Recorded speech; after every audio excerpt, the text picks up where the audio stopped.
ബ്ലോഗ്സിൻ്റെ ഇന്നത്തെ വീഡിയോ എത്തിയിരിക്കുന്നത് എറണാകുളം മഹാദേവ ക്ഷേത്രത്തിലാണ്. ഇന്നിവിടെ വരാൻ ഒരു കാരണമുണ്ട്. നിങ്ങൾക്ക് എല്ലാവർക്കും അറിയാം, നമ്മളെ പൂരങ്ങളുടെ പൂരമായ തൃശ്ശൂർ പൂരം അടുത്തുകൊണ്ടിരിക്കുകയാണ്. ഈ വരുന്ന വെള്ളിയാഴ്ചയാണ്. അപ്പോൾ അതിന് തിടമ്പേറ്റുന്നത് അമരക്കാരനും കൂടെയാണ്. എല്ലാവർക്കും അറിയാം, നമ്മുടെ എറണാകുളത്തിൻ്റെ സ്വന്തം ഗജവീരൻ എറണാകുളം ശിവകുമാറാണ്. അപ്പോൾ ആ ശിവകുമാർ ഇന്ന് ഇവിടെ ഈ അമ്പല കമ്മിറ്റിക്കാരൊക്കെ കൂടി, കൊച്ചിൻ ദേവസ്വം ബോർഡൊക്കെ കൂടി, എറണാകുളം കമ്മിറ്റി ക്ഷേത്ര സമിതിയൊക്കെ കൂടി ഒരു യാത്രയ്ക്ക് കൊടുക്കുന്നുണ്ട്. ഇന്ന് ആന 6 മണിക്ക് ഇവിടെ നിന്ന് പോവുകയാണ്. എറണാകുളത്തപ്പൻ്റെ മണ്ണിൽ നിന്ന് തൃശ്ശൂർ വടക്കുന്നാൻ്റെ മണ്ണിലേക്ക് പോവുകയാണ്.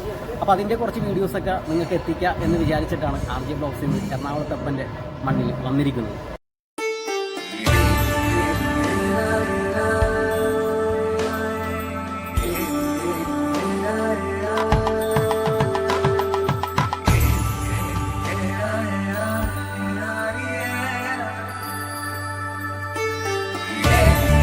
ശിവകുമാറിനെ കുറിച്ച് പറഞ്ഞാൽ ഒരുപാട് പറയാനുണ്ട്. ഈ ആന അഴകെന്ന് പറഞ്ഞാൽ എല്ലാവർക്കും അറിയാലോ, ആന എത്ര കണ്ടാലും മതിവരാത്ത കാഴ്ച എന്നാണ്. അതേപോലെ തന്നെയാണ് നമ്മുടെ എറണാകുളം ശിവകുമാർ എന്ന് പറഞ്ഞ കൊമ്പനെ കുറിച്ച് പറയാനുള്ളത്. എനിക്ക് തോന്നുന്നു കൊച്ചിൻ ദേവസ്വം ബോർഡിന്റെ ആനകളിലെ ഏറ്റവും വലിയൊരു കൊമ്പനാണ് എറണാകുളം ശിവകുമാർ.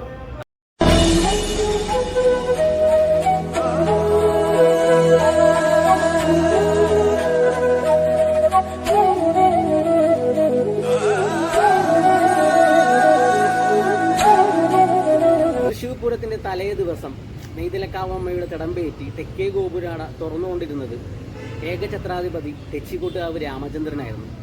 2 വർഷമായിട്ട് ഇപ്പോൾ ആ ഒരു ഭാഗ്യം എറണാകുളം ശിവകുമാറിന് കിട്ടിയിരിക്കുകയാണ്. ഈ വർഷവും നെയ്തലക്കാവമ്മയുടെ തിടമ്പേറ്റി തെക്കേ ഗോപുരാണ് തുറക്കാൻ ഭാഗ്യം ലഭിച്ചിരിക്കുന്നതും എറണാകുളം ശിവകുമാറിന് തന്നെ.